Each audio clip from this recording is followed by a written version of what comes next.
Producer and actor of this film Shivaji గారిని మాట్లాడవలసిందిగా request చేస్తున్నాం. అందరికీ నమస్కారం. మీడియా మిత్రులకు, పాత్రికేయ సోదరులకు, ఎలక్ట్రానిక్ మీడియా మిత్రులకు అందరికి కూడా పేరు పేరున స్వాగతం. సాంప్రదాయని సుప్పిని శుద్ధపూసని మార్చి 6వ తేదీన ప్రపంచవ్యాప్తంగా రిలీజ్ అవుతోంది. ఈ సినిమాని బన్నీవాస్ గారు అలాగే వంశీ నందిపాటి గారు వాళ్ళ ఆధ్వర్యంలో ఇది ముందుకెళ్తా ఉంది సినిమా. సో ఒక లక్కీ కాంబినేషను వాళ్ళది, ఈటీవీది. సో అదే ప్రాసెస్లో వెళ్తూ ఉంది. ఈ సినిమాకి అన్నీ కూడా నేచర్ ఏమనుకుందో అదే జరుగుతూ వెళ్తూ ఉంది. వాస్తవంగా ఈ సినిమా నేను స్టార్ట్ చేసింది మాత్రం థియేటర్కేనండి. సాయి గారు అంతే కదా. సో థియేటర్కే స్టార్ట్ చేశాము. అంటే ఏమవుద్దంటండి, ఈ కథకున్న గుణము, న్యాయంగా మాట్లాడుతున్నాను నేను, ఈ కథకున్న గుణము కథ తెలియకూడదు. ఈ జానర్కే ఉన్న గుణం అది.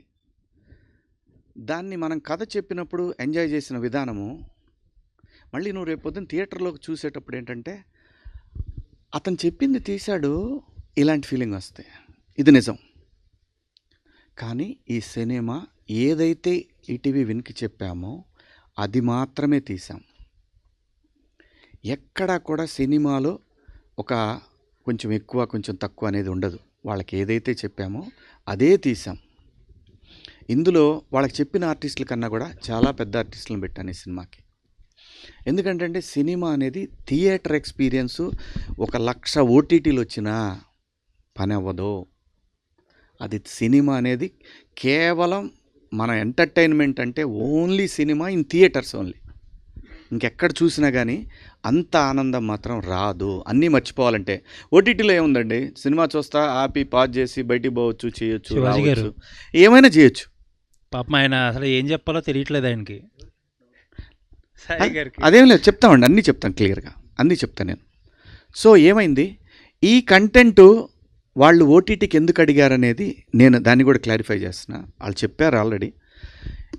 ఇంత మంచి కంటెంటు ఒరిజినల్లో ఇంతకుముందు అంటే ఒక 1.5 year నుంచి వాళ్ళు డైరెక్ట్గా ఒరిజినల్స్గా రిలీజ్ చేయలేదు.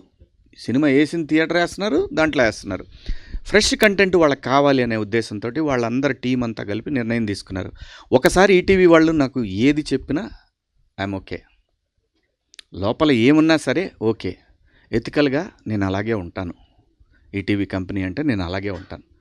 100 కోట్లు పెట్టిన సినిమా అయినా సరే ఓటీటీ అంటే ఓకే సార్ అలాగే అంటాను. సో కాబట్టి దీంట్లో ఎటువంటి ఇది లేదు. ఖచ్చితంగా ఈ సినిమానే కదండి, నేను చిన్నప్పుడు అన్ని సినిమాలు చూసా. భానుచంద్ర గారి, సుమన్ గారి, ఇంకా ఎవరు అసలు ఏ సినిమా వస్తే ఆ సినిమా చూసేవాళ్ళం, జస్ట్ ఎంటర్టైన్మెంట్. సో కాబట్టి ఓటీటీ థియేటరు అనేది లేదు. థియేటర్ ఎక్స్పీరియన్స్ వేరు. ఆ ఎక్స్పీరియన్స్ని ఈ సినిమా మీకు 100% ఇస్తుంది. సినిమా ఇది థియేటర్లో వర్కౌట్ అవ్వదు, దీన్ని ఓటీటీ, ఆ ఉద్దేశం అస్సలు లేదండి, ఎవ్వరికి కూడా లేదు. ఉంటే వంశీ గారు, బన్నీవాస్ గారు, ఆయన బన్నీ అంటే అలవాటు అయిపోయింది మాకు. సో ఎందుకు రిస్క్ చేస్తారండి, ఎవరైనా చేయలేరు. వాసు గారు సినిమా చూసి నా చేయి అలా పట్టుకొని పక్క తీసుకెళ్ళారు.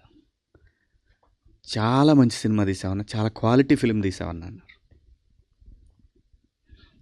లేకపోతే సినిమా చూశారు బాగుంది అని నేను వెళ్ళిపోతారు కదా. వంశీ గారికి అంతకుముందు చూపించినప్పుడు ఏంటి, జస్ట్ ఊరికే రష్ చూపించాం.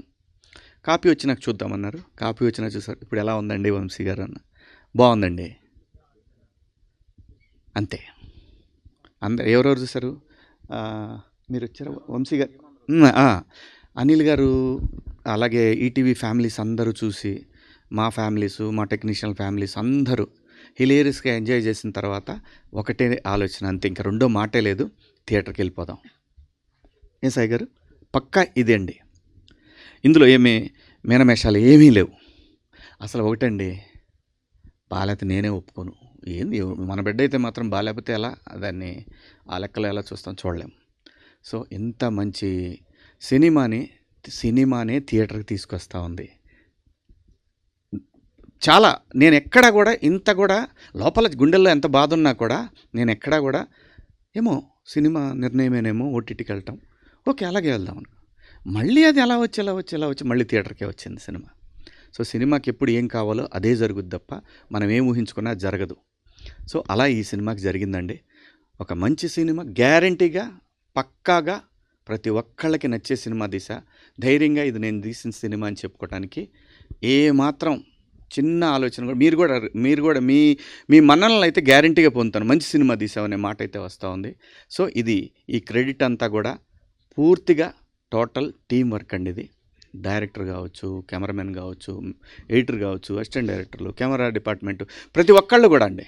ప్రతి ఒక్కళ్ళు నాకు ఫ్రీడమ్ ఇచ్చినటువంటి ఈటీవీ కావచ్చు, అందరూ ప్రతి ఒక్కళ్ళకి ఈ క్రెడిట్ వెళ్తూ ఉంది. ఆర్టిస్టులుగా లయ నిజంగా ఆమెకి మేము ఇచ్చిన డేట్లు చాలా తక్కువ. 20 డేస్ అయినా ఇచ్చాం. ఆవిడ ఎన్ని రోజులు చేసిందో ఆవిడకి ఒక రోజు లేకపోయినా కానీ వచ్చి లొకేషన్లోనే కూర్చునేవాళ్ళు.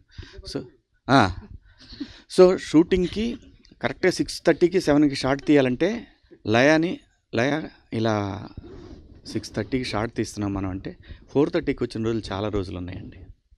సో అంత ప్రేమించి చేసాం ఈ సినిమాని. అందరూ అలాగే చేస్తారు, అందరిలాగానే మేము చేసాం. డెఫినెట్గా రేపు 6వ తారీఖున, మార్చి 6వ తారీఖున ప్రపంచవ్యాప్తంగా థియేటర్లోకి వస్తూ ఉంది.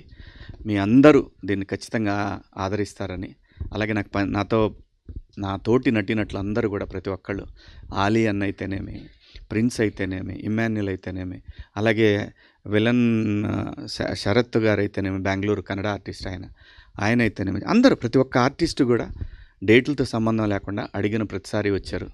అలాగే ఈరోజు రోజా ఉన్నా కూడా అన్న ఆలీ అన్నకి ఫోన్ చేసి, అన్న మీరు వస్తే బాగుంటుందన్న అంటే ఆయన వచ్చేసారు. అది కూడా నాకు అనిపించింది లోపల, ఆయన ఉపవాసంలో ఉన్నారు, ఏమో అల్లా బ్లెస్సింగ్స్ ఉంటే వస్తాడు అనుకున్నాను. వచ్చేసాడు అలీ అన్న కూడా. సో ఇంతమంది బ్లెస్సింగ్స్ ఉన్నాయండి ఈ సినిమా. దీనికి 1.5 year కష్టం.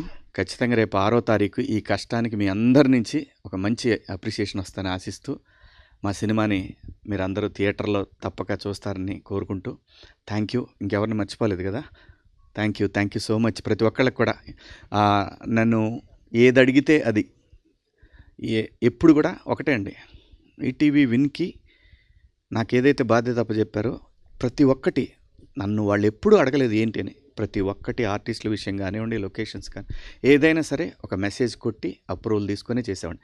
ఎందుకంటే నేను అడిగాను వాళ్ళను, ఫస్ట్ కట్ చూపిస్తా సార్, అప్పుడు మీరేం చెప్తే అది చేస్తానని. అది నాకు గౌరవం ఇచ్చినట్టు అయింది, ప్లస్ నాకు అకౌంటబిలిటీ పెరిగింది. అట్ ది సేమ్ టైం ఆ అకౌంటబిలిటీని ఫుల్ఫిల్ చేశాననే నమ్మకం వీళ్ళందరూ చూసి బాగుంది అనేసరికి నేను మెసేజ్ పెట్టాను సాయి గారికి. సాయి గారు, సినిమా అందరికీ నచ్చింది, మీకేం మాట ఇచ్చానో నేను అది చేశాను, నా బాధ్యత ఇంకా నెక్స్ట్ ప్రజల చేతుల్లో ఉంది. ఖచ్చితంగా ఇంతమందికి నచ్చిన సినిమా ప్రజలకు కూడా నచ్చుద్దని ఆశిస్తూ, మా సినిమాని జనంలోకి తీసుకెళ్ళటానికి కారణమైన అనిల్ రావిపూడి గారికి పరోక్షంగా కారణం ఆయనేను, ప్రత్యక్షంగా కూడా ఆయనే కారణం. So thank you Anil, thank you so much. పాత్రికేయ సోదరులందరికీ కూడా థ్యాంక్ యూ సో మచ్ అండి. థ్యాంక్ యూ శివాజీ గారు.